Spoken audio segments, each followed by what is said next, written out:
Welcome to Kumari special. இன்னைக்கு வீட்லயே ரொம்ப ஈஸியா சுவையான பேபி பொட்டேட்டோ ஃப்ரை எப்படி செய்யலாம் அப்படிங்கறத இந்த வீடியோல பார்க்கலாம். பேபி பொட்டேட்டோ ஃப்ரை பண்றதுக்கு நான் இன்னைக்கு ஒரு 1/4 கிலோ அளவு பேபி பொட்டேட்டோ எடுத்துர்க்கேன். இந்த பேபி பொட்டேட்டோவை நல்லா கழுவிட்டு அதில் உள்ள தோலை எல்லாம் நீக்கி தனியாக எடுத்து வச்சிருங்க. இனி இதை வேக வச்சிடலாம். இப்போ ஒரு பாத்திரத்தில் உருளைக்கிழங்கு வேகிறதுக்கு தேவையான அளவு தண்ணி எடுத்துக்கோங்க. இந்த தண்ணி வந்து நல்லா கொதிக்கட்டும். கொதிச்ச அப்புறமா நம்ம க்ளீன் பண்ணி வச்ச உருளைக்கிழங்கு இதில் சேர்த்து வேக வைக்கலாம். இப்போ பாருங்கள், இது வந்து தண்ணி வந்து கொதிக்க ஆரம்பிச்சிட்டு இப்போ இதில் நம்ம க்ளீன் பண்ணி வச்சுருக்க உருளைக்கிழங்கு சேர்த்துடலாம்.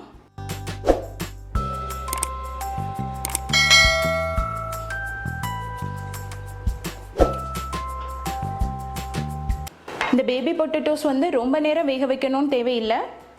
ஒரு 8 இருந்து 10 நிமிஷம் வேக வச்சா போதும். இப்போ இது கூட ஒரு 1/2 டீஸ்பூன் அளவு உப்பு சேர்த்து நல்லா அதை மிக்ஸ் பண்ணி இதை நல்லா வேகட்டும்.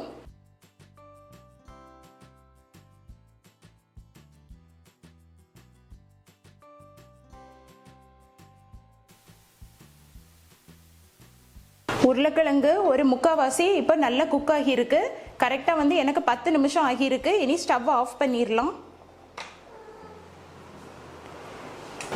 இப்போ இந்த தண்ணியில இருந்து உருளைக்கிழங்கு மட்டும் தனியாக எடுத்து வேற ஒரு பவுலுக்கு மாற்றிடலாம்.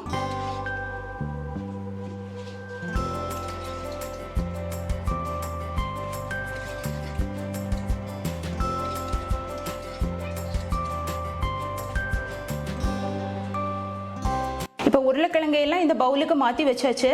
இனி இது ஓரளவு ஆறட்டும். ஆறின அப்புறமா ஃப்ரை பண்ணுறதுக்கு தேவையான மசாலாவையெல்லாம் இதில் சேர்த்து ஊற வைக்கலாம்.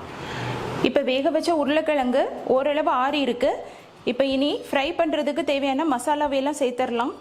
அதுக்கு ஒரு 2 டேபிள் ஸ்பூன் அளவு காஷ்மீரி வத்தல் பொடி. நான் கலருக்காக தான் வந்து காஷ்மீரி சில்லி பவுடர் எடுத்திருக்கேன். உங்ககிட்ட சப்போஸ் காஷ்மீரி சில்லி பவுடர் இல்லைன்னா நீங்கள் வந்து ஒரு டேபிள் ஸ்பூன்லேருந்து 1.5 டேபிள் ஸ்பூன் அளவு சாதாரண மிளகுத்தூள் எடுத்துக்கோங்க. காரத்துக்கு ஏற்ப நீங்கள் சேர்த்துக்கோங்க. இது கூடவே ஒரு 1/2 டீஸ்பூன் அளவு மஞ்சள் பொடி, கூடவே ஒரு 1/2 டீஸ்பூன் அளவு கரம் மசாலா பொடி, அப்புறம் ஒரு டேபிள் ஸ்பூன் அளவு இஞ்சி பூண்டு விழுது. ஃப்ரை பண்ணுறதுக்கு தேவையான அளவு கொஞ்சமாக உப்பு சேர்க்கலாம். லாஸ்ட்டு தேவைன்னா சேர்த்துக்கலாம். இப்போ நான் லைட்டாக சேர்த்துக்கிறேன். இப்போ போட்டு இதை வந்து நல்லா மிக்ஸ் பண்ணிடலாம்.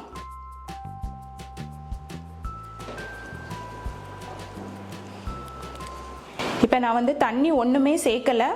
நம்ம உருளைக்கிழங்கு வேக வச்சதில் உள்ள தண்ணியே நமக்கு வந்து இதுக்கு கரெக்டாக இருக்கும். வெறும் இந்த மசாலா பொடிகளை சேர்த்து மட்டுமே நீங்கள் ஃப்ரை பண்ணி சாப்பிடலாம். அப்படி சாப்பிட்டாலும் ரொம்ப டேஸ்ட்டாக இருக்கும். அதை விட இன்னும் வந்து கொஞ்சம் மொறுமொறுப்பாக இருந்ததுன்னா டேஸ்ட்டு வேறு லெவலில் இருக்கும். ஸோ அந்த மொறுமொறுப்புக்காக இப்போ ஒரு டேபிள் ஸ்பூன் அளவு அரிசி மாவு, ஒரு டேபிள் ஸ்பூன் அளவு கடலை மாவு, அரிசி மாவும் கடலை மாவும் ஒரே அளவு எடுத்துக்கோங்க. அப்புறம் ஒரு 1/2 டேபிள் ஸ்பூன் அளவு கார்ன்ஃப்ளவர் சோள மாவு. இப்போ நான் சொல்கிறது எல்லாமே வந்து டேபிள் ஸ்பூன் அளவு கணக்கு. இது எல்லாத்தையும் போட்டு நல்லா கலந்துடலாம். இந்த மாவு சேர்த்தப்புறம் நமக்கு வந்து கொஞ்சம் கெட்டியான மாதிரி இருக்கும். ஸோ வந்து கொஞ்சமாக தண்ணி தெளித்து அதை நல்லா கலந்து வச்சுருங்க. நிறைய வேண்டாம், கொஞ்சமாக தண்ணி தெளித்து நல்லா மிக்ஸ் பண்ணினா போதும். இந்த உருளைக்கிழங்கோட இந்த மசாலாலாம் நல்லா கோட்டாகிறது மாதிரி நல்லா அதை கலந்து வச்சிடலாம். இப்போ இந்த மசாலாலாம் சேர்த்து வரவுன இந்த உருளைக்கிழங்கு வந்து ஒரு 15 to 20 நிமிஷம் அப்படியே விட்டுருங்க. அது நல்லா ஊறட்டும். அதுக்கப்புறமா எடுத்து நம்ம ஃப்ரை பண்ணலாம். உருளைக்கிழங்குலாம் நல்லா ஊறிட்டு இனி ஃப்ரை பண்ண ஆரம்பிச்சிடலாம். அதுக்கு ஒரு பேனில் ஒரு 1/2 கப் அளவு தேங்காய் எண்ணெய் எடுத்துக்கோங்க. மேக்ஸிமம் நீங்கள் வந்து ஃப்ரைலாம் பண்ணும்போது சுத்தமான தேங்காய் எண்ணெய் வச்சு பண்ணிங்கன்னா அதனோட ஸ்மெல்லும் சூப்பராக இருக்கும். அதே நேரத்தில் சாப்பிடும்போதும் ரொம்ப டேஸ்ட்டாக இருக்கும். எண்ணெய் சூடானதும் அதில் ஒரு 1/2 டீஸ்பூன் அளவு கடுகு போடலாம். கடுகு வெடித்ததும் அதில் வந்து ஒரு கைப்பிடி அளவு கருவேப்பிலை,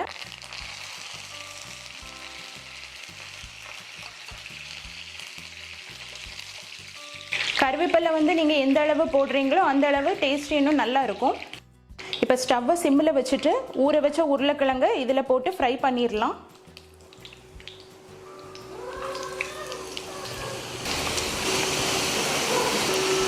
இது ரொம்ப நேரம் நம்ம வந்து ஃப்ரை பண்ணணும்னு தேவையில்லை. ஆல்ரெடி வந்து வேக வச்சது தான். ஸோ வந்து இது வந்து ஒரு 10லேருந்து 12 நிமிஷம் நம்ம ஃப்ரை பண்ணி எடுத்தால் போதும்.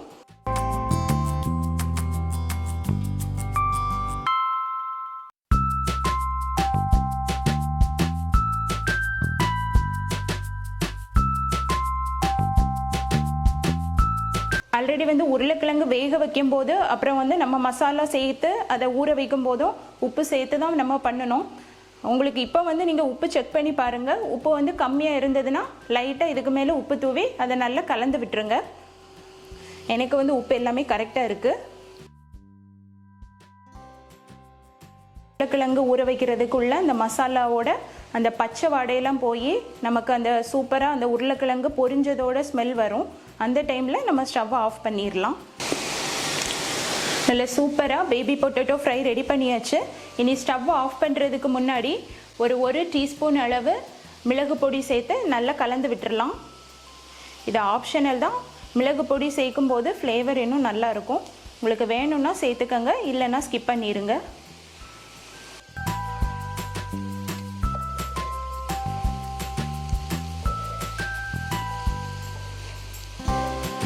உங்ககிட்ட கொத்தமல்லி இலை இருந்துச்சுன்னா அதை இறக்குறதுக்கு முன்னாடி பொடியாக நறுக்கி இதில் சேர்த்துக்கங்க.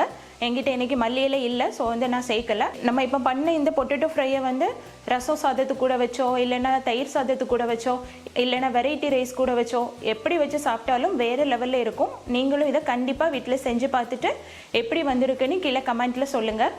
அவ்வளோதான், சூப்பரான பேபி பொட்டேட்டோ ஃப்ரை ரெடி பண்ணியாச்சு. இனி ஸ்டவ்வை ஆஃப் பண்ணிடலாம்.